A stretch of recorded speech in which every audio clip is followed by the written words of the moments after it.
postoje imena koja odjekuju kroz povijest. Imena koja su postala veća od ljudi koji su ih nosili. Jedno takvo ime šapuću siromasi u hladnim noćima. Jedno takvo ime uzvikuju mornari kad se nebo spoji s morem. Nikola. Danas je njegovo lice na omotima čokolada, a njegovo ime sinonim za dječje darove. Ali to je samo blijeda sjena, marketinški odjek čovjeka čiji je život bio oluja vjere, čuda i beskompromisne pravde. Mi nećemo pričati priču o djedu Božićnjaku. Mi ćemo ispričati priču o biskupu koji se borio protiv hereze, o čudotvorcu koji je zapovjedao olujama i o svecu čije kosti i danas, nakon 1700 godina, čine čuda. Da bismo razumjeli tko je on uistinu bio, moramo otputovati na početak. U vrijeme kad je kršćanstvo bilo opasna ideja, a svijet je trebao heroje. Ovo je biografija Nikole iz Mire, čovjeka koji je postao čudo. Priča počinje oko 270. godine u Patari, kozmopolitskoj luci na obali Mediterana. Nikola je rođen u bogatoj grčkoj obitelji. Njegova sudbina bila je predodređena: preuzeti obiteljski posao, umnožiti bogatstvo, živjeti u udobnosti. Ali Bog je imao drugačiji plan. Još kao mladić ostaje siroče. Epidemija kuge odnosi mu oba roditelja. Odjednom nasljeđuje golemo bogatstvo.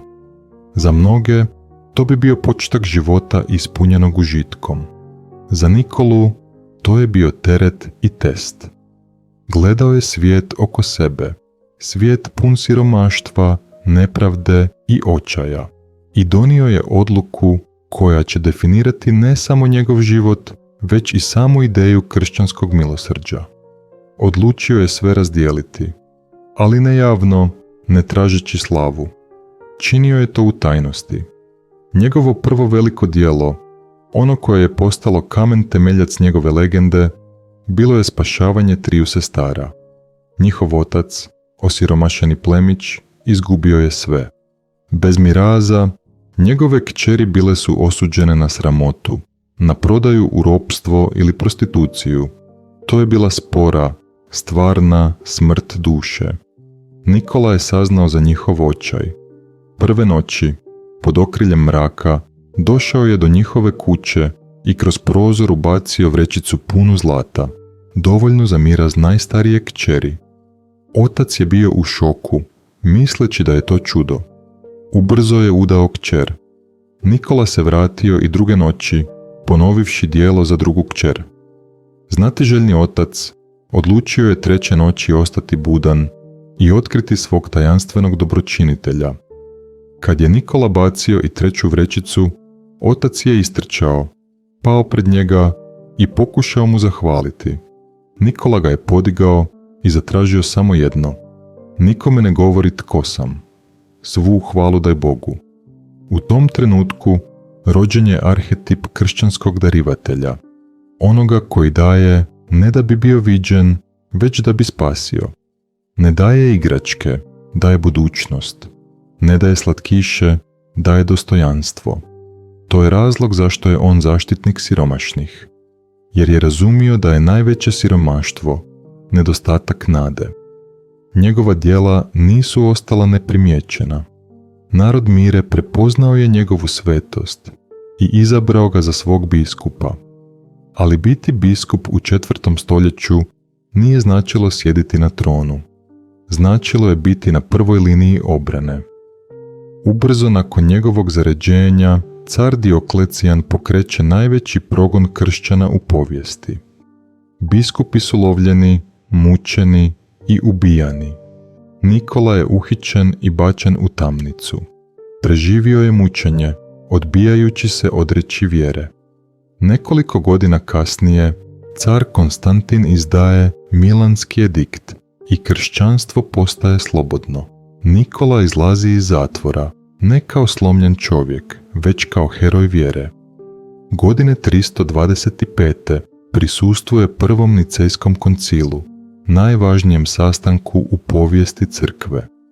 Tamo se vodi bitka za dušu kršćanstva protiv Arijeve hereze, koja je nijekala božanstvo Isusa Krista. Legenda kaže da je Nikola, ispunjen svetim gnjevom, u žaru rasprave prišao Ariju i ošamario ga. Zbog kršenja mira, biskupi su mu oduzeli evanđelje i biskupsku odjeću, no iste noći nekolicini ključnih biskupa u snu se ukazuju Isus i Marija, vraćajući Nikoli njegove časti. Za njih to je bio znak s neba. Nikolin gnjev nije bio ljudski, već božanski, gnjev protiv laži. Njegova borba za pravdu nije bila samo teološka. Dokaz je čudo 3 generala. 3 visoka časnika, nevino optužena za izdaju, osuđena su na smrt. U noći prije pogubljenja pomolili su se Bogu, zazivajući ime biskupa Nikole, za čiju su pravednost čuli. Iste noći Nikola se u snu ukazuje caru Konstantinu, ne kao ponizni sluga, već kao moćna, prijeteća figura, zahtijevajući oslobađanje nevinih ljudi. U isto vrijeme ukazuje se i korumpiranom prefektu, koji ih je lažno optužio, otkrivajući njegovu zavjeru. Ujutro prestravljeni car poziva generale, koji mu ispričaju svoj san. Shvativši da se umiješala božanska sila, odmah ih oslobađa. Nikola ovdje nije samo svetac milosrđa. On je svetac pravde, zaštitnik nevino optuženih, onaj koji se ne boji suprotstaviti ni najvećoj zemaljskoj sili. Ali zašto pomorci? Zašto baš on? Odgovor leži u njegovom hodočašću u svetu zemlju. Na putu prema tamo, brod na kojem je plovio zahvatila je iznenadna, divlja oluja, kakve su česte na Mediteranu. Brod se lomio, jedra su pucala, iskusni mornari, suočeni sa sigurnom smrću, pali su u očaj. Usred kaosa, biskup Nikola je mirno stajao, podigao je ruke prema nebu i počeo se moliti. Prema svjedočanstvima mornara dogodilo se nemoguće. Vjetar je stao, valovi su se smirili, more, koje je trenutak prije bilo podivljala zvijer, postalo je mirno poput stakla. Jedan mornar koji je pao s jarbola i umro, vraćan je u život Nikolinom molitvom.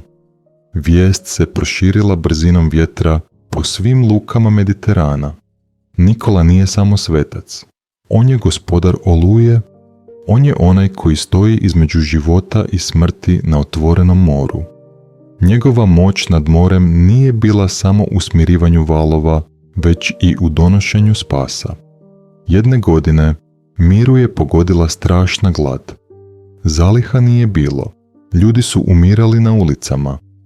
U tom trenutku u luku uplovljava flota brodova natovarena žitom iz Egipta za carsku prijestolnicu, Carigrad.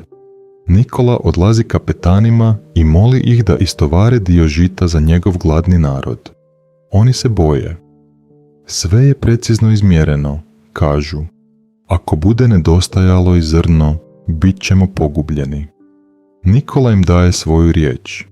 Uzmite koliko vam treba za život, a ja vam jamčim da nećete imati nikakvih problema. Uvjereni njegovim autoritetom, mornari istovare dovoljno žita da Majra preživi 2 godine. Kad su stigli u Carigrad, na svoje zaprepaštanje, otkrili su da je težina tereta nepromijenjena. Nije nedostajalo ni zrno. To je čudo umnažanja. Nikola nije samo zaustavio oluju, on je nahranio gladne, dokazujući da je milosrđe jače od carskih zakona. Od tada, on je zaštitnik pekara, trgovaca i svih koji se bore za preživljavanje.